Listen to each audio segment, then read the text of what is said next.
Welcome back to the AGI Weekly Blitz. Hey, Julie Coher, where are Hey, you in Jason. Chicago? No, I'm at home, just trying to show off the Okay. snow. Yes, so you're an hour away from me, both in Indiana. How many inches did you get? Yeah. So if I look at the app, it claims that there was like 8 inches. There's maybe 3 or 4 right now, but it's still snowing. What about you? I'm saying 5 or 6. Yeah, if I look at the chair sitting on my back porch, it looks like it's got a good 5 or 6 inches piled up on it. And it's still snowing? Uh, yes, it is snowing right now, and it's expected to snow for the rest of I love it. I love the winter as much as I love AI. I really love it when there's snow, so I am not upset at all. I might have to get stuck here with my teenager again tomorrow because she doesn't go to school, and I usually work remotely anyway on Mondays. But That's nice. I don't mind when it's on a weekend, and I am close enough to work that I can walk. So, it's not as big a deal to me now as it would have been if I lived, further away from work and all that. So I don't mind. well, snow was a huge part of my childhood. AI was not, and so this week we're going to get into both how AI may be changing things, where we might be at a cusp of AI. Davos had the World Economic Forum. There was a lot of conversation around AI. We got Google making deals with Apple and joining Siri. So it looks like wearables are coming very soon, and what Claude Code means to the whole ecosystem. Let's dive into a lot of stuff, but let's start with childhood. Like, how much time did you spend on a computer when you were a kid? I mean, not much, right? It became more of a thing towards the end of high school for me. So I mean my late teens, I still didn't spend all that much time on it. Definitely spend more time now, I think, than I did growing up. Were smartphone phones out when you graduated high school? No. You're not that young. Nope, not that young. No, I remember smartphones. resist. Oh, sorry, go ahead. No, you go ahead. I can't remember when I didn't switch over to a smartphone until 2012. I had like a BlackBerry, for a while, but I didn't actually make the switch. So I can't remember when they came out because I feel like I was late on switching over. 2007 was when the iPhone first launched. Okay. Where'd you graduate? When did you graduate high school? No, I'm not. No. Mm-mm. Not gonna age myself like that. It wasn't 2007. It was before 2007. So we'll put it that way. All right. I Yeah. graduated in 91. We didn't even have flip phones, but I did spend I spent very little time, less time than I wish I would have on computers. I remember when the PC actually came out, and I had a few nerdy friends who played around with PCs, and I was not interested at all. I had an Atari and an Atari 5200, but I never really got into gaming that much. I wish I would have even been more of a gamer, because those guys seem to be kind of set up for the mindset of how to navigate some of the computer stuff. And I used to be kind of belittle them, like, oh, these kids just spend all the time in their basement playing video games. But now some of those guys are millionaires, and most of the multimillionaires are gamers. So shame on Yep. me. But I was ice skating and sledding down hills and water skiing and doing all kinds of physical stuff. I wasn't really into computers as a kid. What were you like as a kid? What were your Definitely interests? more, I would say more active. A radio, that sounds weird, but I've loved radio since I was, little. So listen to a lot of radio. Outdoors, I did a lot of sports, basketball, softball. We did in the summer, you do the travel softball stuff. So that's pretty much where I existed, was outside mostly. Who was your radio hero? I'm sure it wasn't Howard Stern. No, you know what? I don't mind Howard Stern. I respect Howard Stern for his skills because he has a very good skill set. But I grew up outside Chicago, right? So I grew up with like Eddie and Jobo, which unfortunately Jobo passed away here recently. It was a big story that came across my social media, of course. Um, Mancow, and Jonathan Brandmeier. So those are like the people I really grew up with listening to. Never heard of any of them. I'm sorry. Ah, that's okay. It was a Chicago thing. No, I'm with you. I grew up with Bob and Tom in the Indianapolis. And they're still around. Yeah, well, Bob is. Or no, Tom is. Tom and his kid, Bob Cavoyan, retired about 10 years ago, but the Bob and Oh, Tom didn't show's realize still that. on. They still Yeah. call it the Bob and Tom show, but yeah, it's Tom Griswold and Chick and Christy and the main crowd plus Tom's kid. And Bob said, I'm out. I'm going to enjoy my money and retire. Tom's a bit Good more for of a him. workaholic. Mm. Plus, he has to keep up with the latest 25-year-old wife that he has and however many kids that's produced. So yeah, we won't go down that rabbit hole, but Yeah. let's start talking about AI. So what have you heard? What have you played with? What are you thinking this week? Anything new to you? I'm trying to think. Okay, because there was something I haven't. No, I haven't played with anything new this week. I was having new interactions, I guess, with Gemini because you and I have talked about how Gemini is built in, and I think what I didn't piece together, and this is going to sound so ignorant, but what I didn't piece together is that Gemini automatically gives you that AI summary. I would just Mm-hmm. see the summary and I just didn't even think about it. Right. So, like, I would just see the summary and move on. I didn't realize that was actually Gemini and, you know, all of its advantages. Now, I have noticed that my chat GPT, it has, I guess, because I go into PowerPoint, right? And I create slides and proposals in there. And now I'm noticing that chat is like, do you want me to make a one slide? So now it's offering to do that for me. And I haven't leaned into that yet. I know I do want to explore that. And I think you and I have talked previously that chat is actually a pretty good one to use for proposals or for presentations. Yes? No? It will create, from my experience, it will create like a PowerPoint, but it's just the words for on the slides, and then you have to go through and hit design. Notebook LM, if you give it a brand guide and the topic you want to talk about, will create a badass slide presentation. Notebook LM will? Yes. Okay. I'll have to play with that. But slide by slide, like the comic strip series that I do in my newsletter, I do that in Chat. It's amazing at character consistency. And if you want to go slide by slide and tell it what to make, it will really, really do well. If you just want to hit a button, like upload the information and hit a button and wait for it to appear, then Notebook LM is much more convenient and still very powerful. Okay. Well, I'm definitely gonna have to look into it because it does. It eats up a lot of my time when I'm putting together those slides. So Well, if you have any struggles, let's have coffee. You can buy me a cup of coffee and I'll show you everything I know. that would be wonderful. Yeah. Yeah, more than happy to anytime.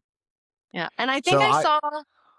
Well, I actually wanted to ask you because I know you brought up Davos and the economic forum and all that. And I think I saw, and it could be a misleading headline, and I could be misremembering it. I just want to put that caveat out there.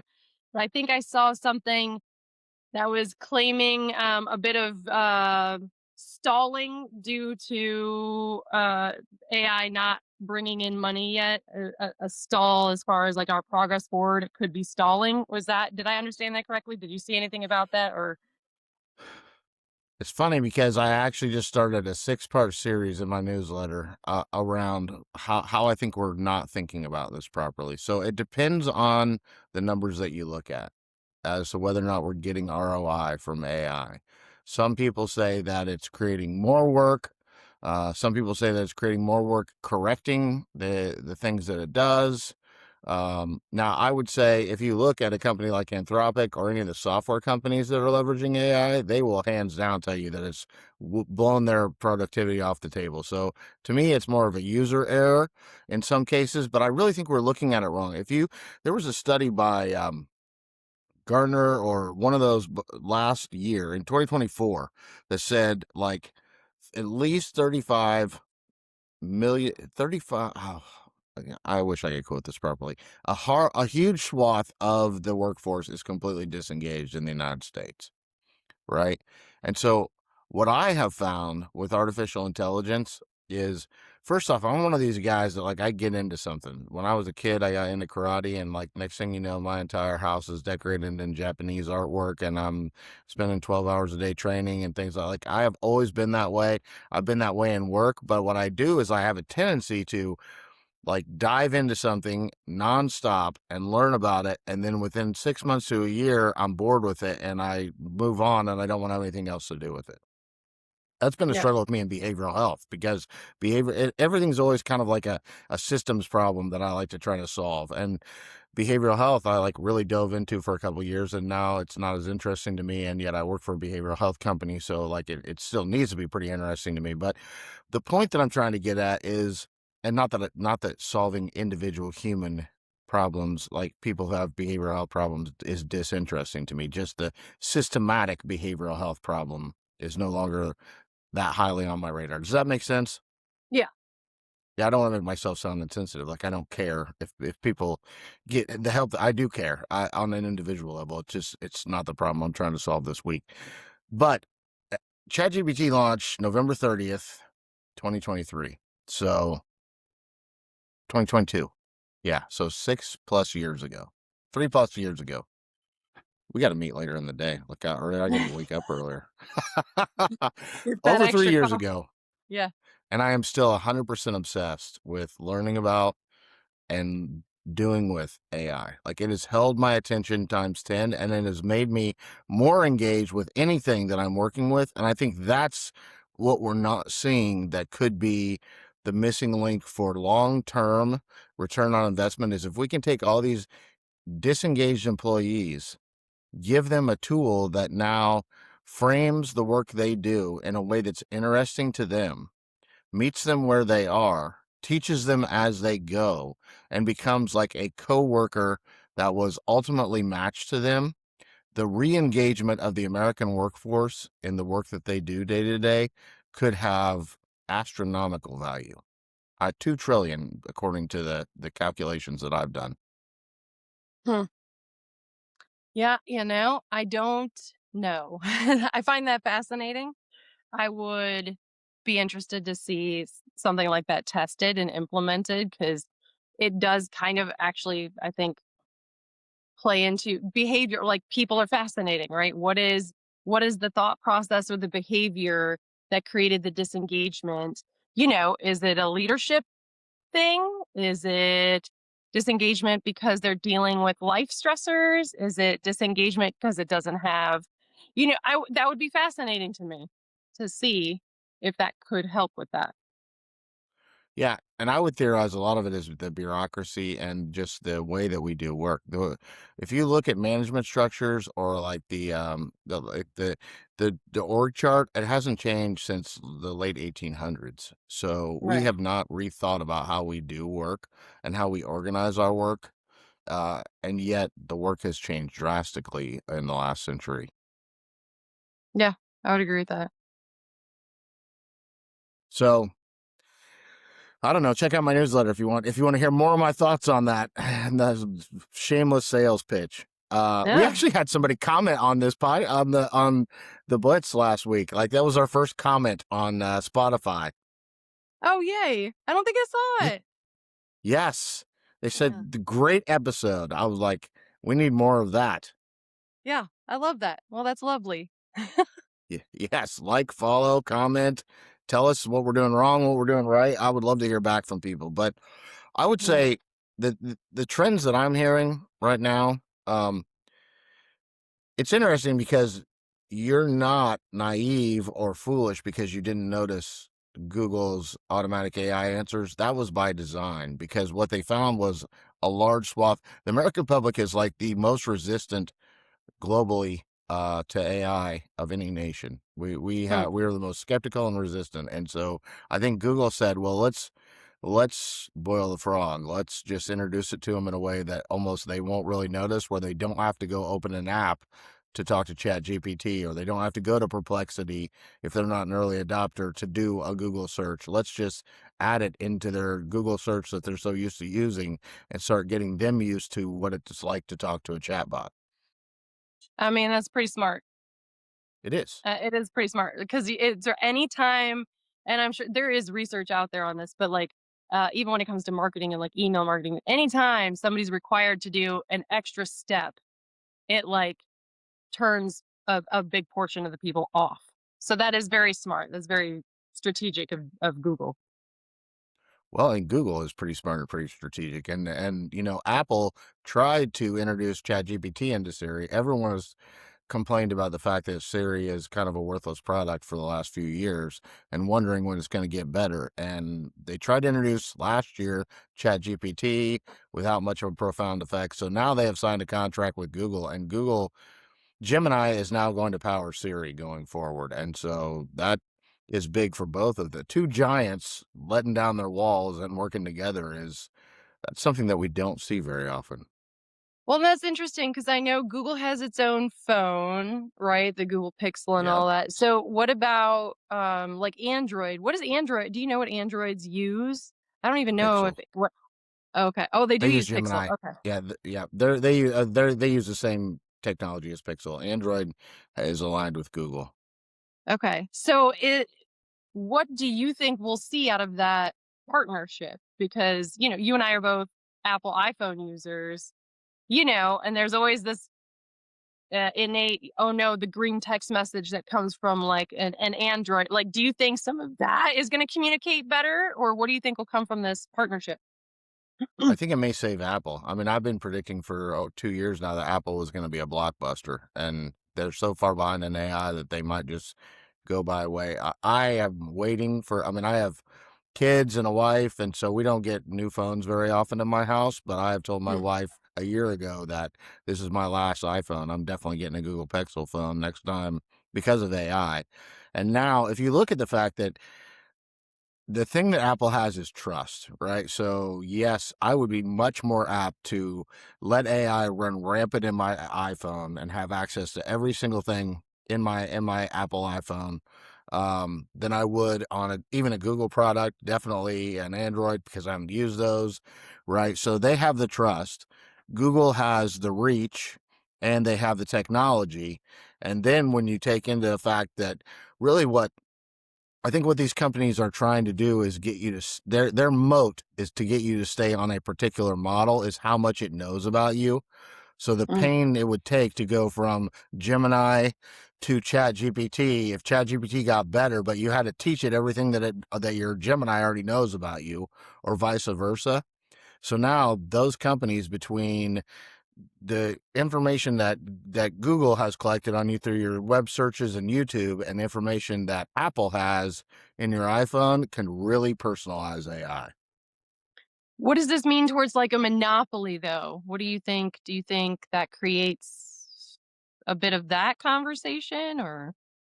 I think it moves everything forward, keeps Apple in the game, but puts Google way above Apple. So Google has for a long time been paying the App Store to be able to be present there. I think it reverses that role. Now Mm, Apple's more dependent on Google than Google on Apple. very interesting. But I do think that Google will be the one company to rule them all. And With that's the NVIDIA, one. Google's the one that Demis. Am I going to say that wrong? yeah. Okay. No, you said Okay. it right. Okay. Good. What's his Yeah. last name? I cannot. I don't. What is his last name? Say it for me. Asabas. Yeah. I don't. I'm bad with Demis that. But yeah. Asabas. Demis. Okay. Yep. Yep. Okay. I just wanted to make sure I was piecing it all together. There's so many players and names, trying to keep it straight. But let's not kid ourselves. Demis Asabas is an amazing human being, and he has a lot of pull because of he started DeepMind. He is the state of the art AI scientist. But at the end of the day, the capitalists that run Google and that want to make money, like, you're only going to see so many. We open sourced all of AlphaFold type moves out of Google. I mean, I do think that we're probably headed towards some type of an oligarchy where there are companies. Google, there could be worse companies ruling the world than Google, but I wouldn't be surprised if they had undue influence in the next decade. Mm. Probably shared by Nvidia and a couple of other. As much as people may hate Elon, I mean, when you count in SpaceX and everything that Elon's doing, he will definitely be at that table as well. I do think that our economy is probably going to get a lot shaken up, and you may see where a handful of companies are far more powerful than any government. I wouldn't be surprised. Yeah, yeah, and Huawei will be at the table for China, and they're, that's not a whole lot different than the Chinese government being at the table. But I don't know. It's interesting. I think ChatGPT is entering is OpenAI is still not profitable. They just raised another $50 billion. They're about to raise another $50 billion. So they're adding ads to their free and $8 tiers. So that's something new.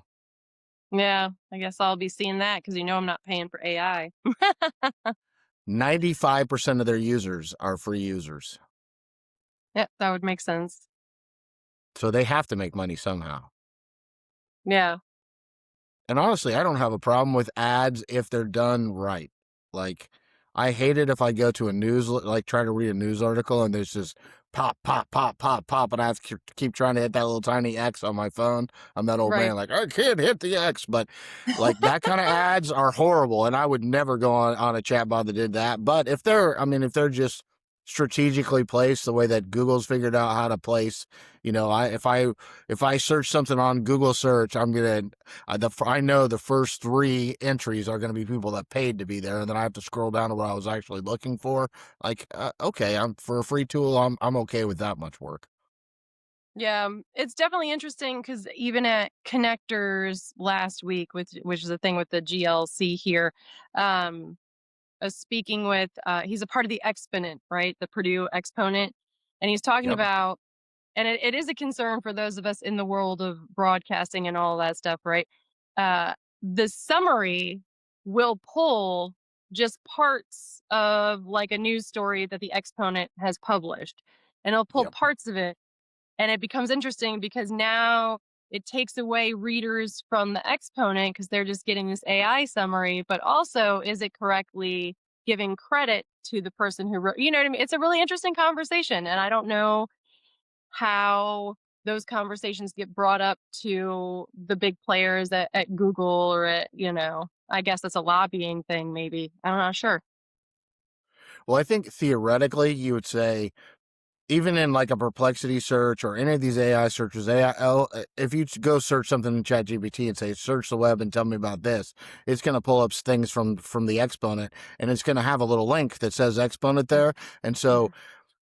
because they hallucinated a lot originally, the whole theory was, well, you're still going to click on that link to verify that the content is correct. However, they've gotten good enough and people are lazy enough that that's not going to hold for very long, if it still holds at all. Like, I very rarely, the only time I ever follow a link to verify my source is if I feel I need to put the source in the presentation, or it's like something that I'm doing as a presentation for my boss about, a change I want to propose at work, that something that drastic. But when you're talking about content creation or something like that, I don't spend all day following links to verify sources. If I was being honest, I don't spend Yeah. any time doing it.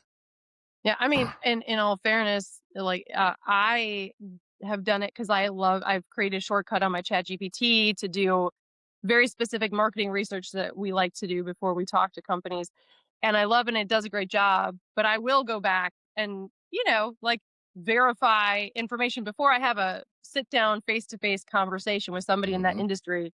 I do wanna go back and verify it, but it's not always, right? Like, there Yeah. are times where I'm like, "Well, I'm just gonna trust it," you know? Like, Hmm. in all fairness, because it is, time consuming and all the to go through and then verify everything, so I get that. I get it completely. Yeah. I think that's what you're going to see, because nobody wants to be the lawyer that goes up and tells a bunch of case history to a judge and finds out that ChatGPT made up those cases, right?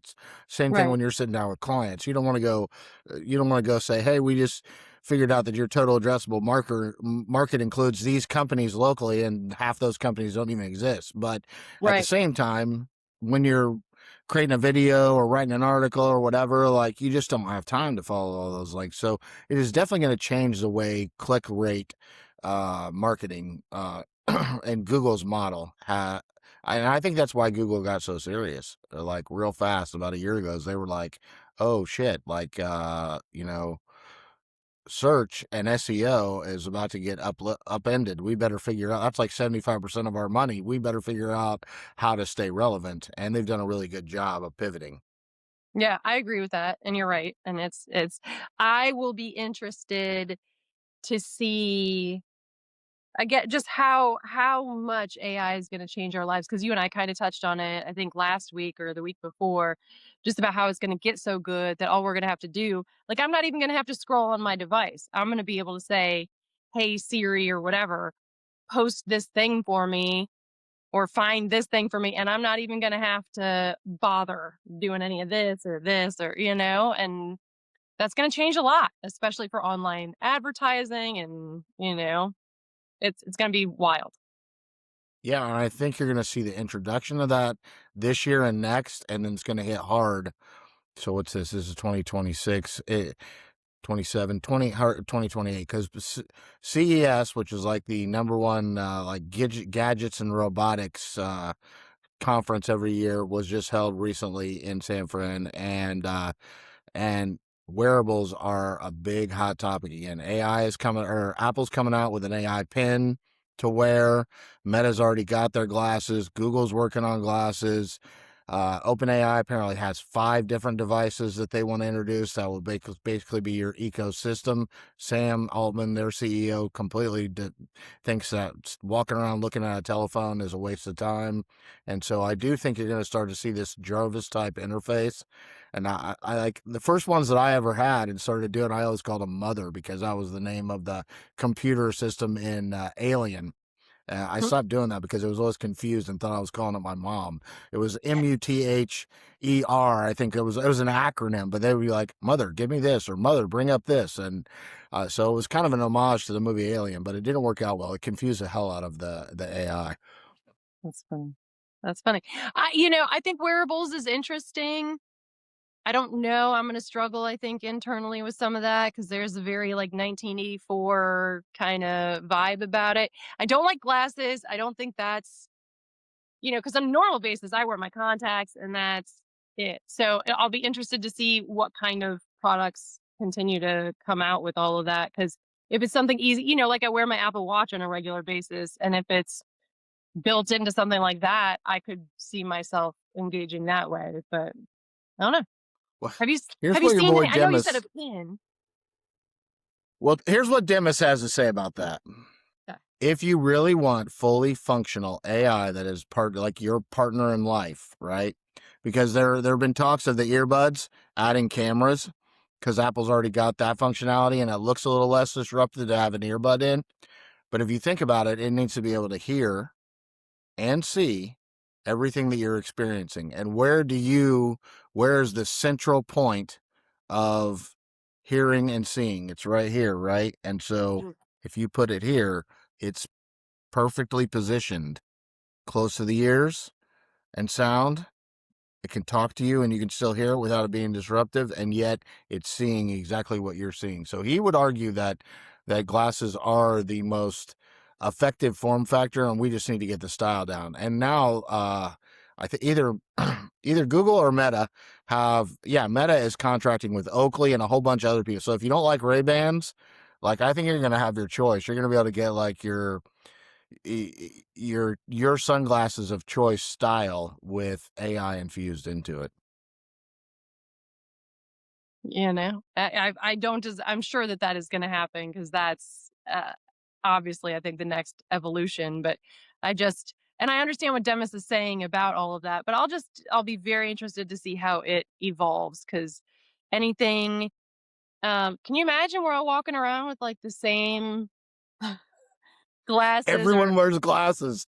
yeah, like, which, is fine or whatever, but, like, I actually need glasses, or contacts. So it's, because sunglasses in particular would be on and off. So I don't know how beneficial, it'll be interesting. I'll be interested to see how it all moves forward because, it's going to get smaller and smaller over time. Like, that's just less intrusive, right? That's just how we progress. I mean, look at the boil the frog, like the whole thing with like the AI overviews in Google. If you put them in glasses, because there are people who are going to be highly annoyed that people are recording all the time, right?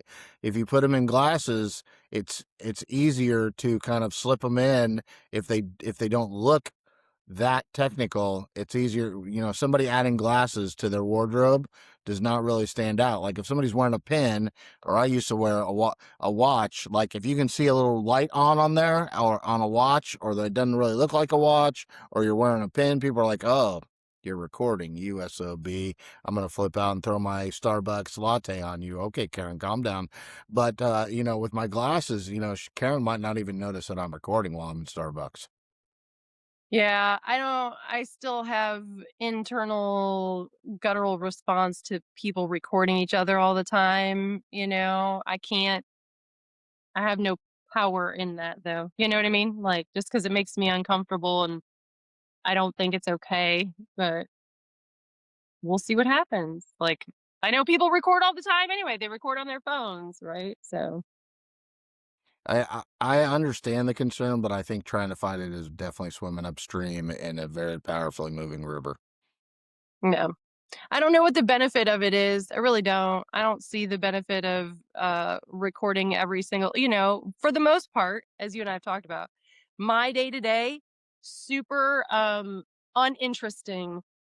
So it's like, why do I want to record everything? Like, why is that a desire that we have? Oh, I would totally disagree. But I am a workaholic, and 90% of my day is work, and I record my days all day long, and every audio for the week goes into one notebook LM, and then that I can query to inform all my projects. And every AI that I work with, I don't have to waste any time telling them what I'm up to. I'm like, if you don't understand what I'm talking about, give me a prompt, and I'll have notebook LM give you the history of the work I've done on this and where I'm at. Right. So, like, to be able to like take it to Nate or something like that, you mean? Yeah, or just to be able to move forward on a project if I shift over to a different chatbot, to remember things that I forget. I mean, I used to like get up in the middle of the night and write a bunch of stuff down, but now I just get my phone out and record an audio recorder and then add that to my notebook LM, and I'm like, hey, what was I thinking about writing that newsletter article on? And it spits it all out. Or what have I accomplished this week? What did I plan to accomplish or talk about accomplishing that I didn't get done? And how should I measure whether or not that was worth overlooking? Like you can do a lot of personal analysis. And yes, I could easily report. Like if anybody ever came to me and was like, I don't know what the hell you do all day, I'm like, okay, hold on a second. Let me give you a report on that. Yeah. I don't know. I don't know. It's interesting. I can understand where you're coming from on that. I like to turn it off. Like, I like to, Yeah. when my day is done, I like to, put it in its little box and try to decompress and not think about it. Right. But I don't know. I don't know. We'll see how it all plays out for sure. Well, and that's the last idea I think I'll end with because I just heard it on a podcast, which is the idea that there are a lot of people, whether they've been around for a long time or they're new people, like different people will theorize who the people are. But there are a lot of people who don't put in a lot of effort and get a paycheck and aren't producing a lot. It's going to be real hard to hide once all this AI stuff comes around because there's going to be a system of record for pretty much what the output of every individual in a company is once a company is AI enabled. Yeah. And that's interesting too, because we talk about like micromanagement is such a thing that pushes employees out. And that feels very micromanaging. It's really interesting because it's like, okay, the AI could help you be more engaged, but also if you're using AI to punish people, I don't know. It's all very, very much different conversations that can be had about ways to utilize that. Because I think you're right. It'll be harder for employees to hide. And you and I have talked. I love what I do. I, but I also understand I need to separate and have time where I turn my brain off of that. Right. So, like, I don't know. Now you got me thinking about a lot of things. Can I throw one more thing on top of that? I know it's time Of for us to course. go, but because Yeah. I just had this conversation with somebody, and one of the proofs of concept that I'm trying to do at work is to build some skills that will take what our CEO says in any emails of a week and then in our leadership meeting and turn that into deliverables in the language that each of our leadership people can really understand. So kind of meet them where they are. It knows who they are. It's studied. I have recorded all these leadership meetings with permission for a long time. So it says, Lindsay, here's what the CEO wants you to accomplish this week, and here's what you should focus on based on what we're what we're meta focused on right now, right? And then what I've got them to do is ChatGPT has a chat function that's very similar to text messaging. So it's just between you and another individual. It's only in paid accounts, but free account people can use it. So I've sent each of them a chat link, and then I remind them twice a day to check in and just talk through with ChatGPT what they're working on, what barriers they've run into, and what they've accomplished. And they love this idea. And then I will send them at midweek and at the end of the week, okay, based on what we saw the deliverables were from our CEO and your conversation, here's where you are, here's where you're doing well, here's where you might want to change your focus. And my experience so far is when an AI chat is telling them that, it's far less intrusive and hurtful to them than when a human being is coming to them and saying, what the hell, why haven't you done this yet? Or even trying to be nice about it. It becomes more of a chat with a machine that's helping them figure out how to please the CEO than a manager being on their ass. No, I could see that. That would make sense to me. I could definitely see that.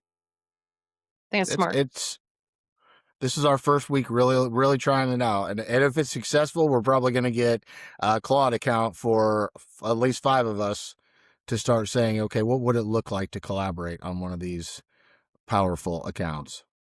Yeah, I like that. I'd like to see how that would play out for you because that definitely sounds beneficial to me for sure. Well, sounds like we have a starting point next week when we talk, huh? Yeah. Mm. I love talking to you, Julie. Thanks for joining me this morning. Thank you. I appreciate you. Be safe, Enjoy your snowed in life. Me too. It's still snowing, of course. It's good stuff. Go out and enjoy the snow. Go build a snowman in front of the station. Okay. That I would might be do that awesome. tomorrow. Jim would be delighted by that. He would be delighted by that. And maybe tomorrow morning when it all stops and there's, 8 inches of it or whatever. We'll see. Lafayette's hometown snowman. That's right. I like that. I appreciate you, Well, Jason. I'll talk to you soon, Julie. All right, see ya.